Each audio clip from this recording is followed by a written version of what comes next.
Well, no doubt the Israeli-Palestinian conflict counts as one of the world's most entrenched, and it appears resilient to reconciliation. But my first guest tonight says an end to conflict, even in the most hopeless situations, is possible. Gary Mason is a Methodist minister from Belfast in Northern Ireland. He played an important role in the Northern Irish peace process, which resulted in the 1998 Good Friday Agreement. Since then, he has continued to work for peace at home and has expanded his reconciliation efforts abroad. His work has been recognized by the Queen Elizabeth, and former U.S. President Bill Clinton. Reverend Mason, we are happy to have you on the program with us tonight. It's good to see you. I know that some viewers may be asking, what in the world does the conflict in Northern Ireland have in common with the current fighting between Israelis and Palestinians? I mean, the two seem worlds apart in just about everything. What do you say to that? I think at the root of most conflicts, invariably, you have the issue of identity, the issue of land, and the issue of religion. And I would say to your viewers tonight that I am not comparing the two conflicts and saying they are identical. But in relation to some of the lessons from the Northern Irish peace process, they are applicable to many spaces from the Middle East, South Africa, Colombia. In fact, President Santos, the Colombian president, said recently that the Good Friday Agreement had a significant influence on him as he tried to bring peace to Colombia. So you're exactly right. They are not identical, but at the root causes of most conflict is a breakdown in human relationships.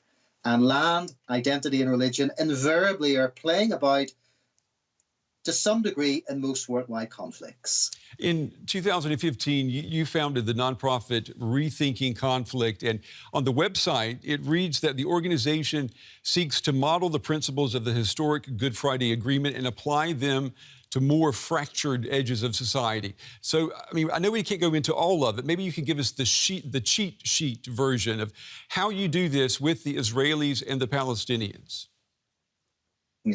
I suppose if we were having this conversation, interestingly, in the early 1990s, we had here what people called a mutually hurting stalemate. So very simply put, the British Army were not going to defeat the IRA.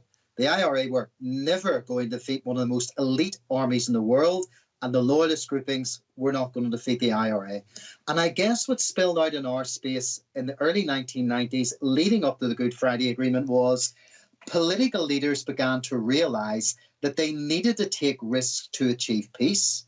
But there was also a strong desire within Northern Irish society, and great help from the United States, from people like George Mitchell and Bill Clinton and the European Union, a real desire to break the cycle of violence to save future generations from the horrors of conflict. Now, interestingly, when I'm working with Israelis and Palestinians, invariably they say to me, they say, Gary, you don't understand. And I often say, tell me what I don't understand. They say, there is no trust.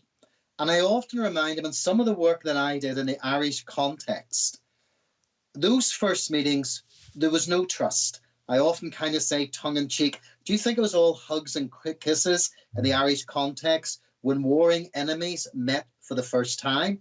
They despised each other. Trust never comes at the start of a process. It comes through dialogue, times meeting secretly, making commitments, building confidence through concrete actions. But one of the other key components we realized was this, that attempts to resolve our conflict through military force was ultimately futile. And it actually didn't result in sustainable security for either community. So it simply went like this, as you would know, as a journalist and a political commentator, you hurt us, we will hurt you. But when people here realized that dialogue needed to be prioritized and we addressed the root causes of the conflict, that began to open up the door to what still is a fragile enough peace process. I mean, I wouldn't hold the Good Friday Agreement as utopia. We are still a society building peace. But since the Good Friday Agreement, there have been very, very few deaths in relation to political violence. Let me ask you, Reverend, last year you brought Israelis, Palestinians, and Northern Irish people together for a Zoom virtual meeting. Tell me about that. What did the Israelis and the Palestinians, what did they want to know most from the Northern Irish? Yeah. I've had 1,000 Israelis and Palestinians in Belfast and in Dublin over the last 10 years. But interesting, that concept you're referring to, it was a younger generation, 20s and 30s. And when it was over in some of the briefings afterwards, both the Israelis and Palestinians said quite categorically, the Northern Irish people who identify as Irish and British understand our protracted conflict. They said, sometimes we meet with other young people who are not in trouble zones. So we were not comparing like with like, but I think it's reasonable enough to say we were comparing pain with pain and looking at our situation, which is not utopia, but looking back over the last 23 years, the space I live in, and I'm speaking to you from tonight, is a tremendous amount different than the place I grew up. I remember as a little boy in 1972, we had a terrorist incident every 40 minutes. Today in 2021, we don't have a terrorist incident every 40 minutes. No, it's a huge change. And so much it's a major change. So much of what you are talking about, too, I mean, it centers around the way people talk to each other and the way they talk about each other. Flare-ups between Israel and Hamas, they've been referred to by Israelis, and I'm quoting here, as campaigns to mow the grass. And critics say that this only dehumanizes people on the other side. So talk to me about the power of language to keep the fighting going and the power to bring about peace. Yeah. I mean, there's some Israelis or Jewish folk listening in on this. I mean, one great Jewish theologian said, dehumanization precedes genocide. Jonathan Sachs, the former chief rabbi of the British Commonwealth, who sadly died of cancer there just a number of months ago, uses this great phrase, linguistic violence.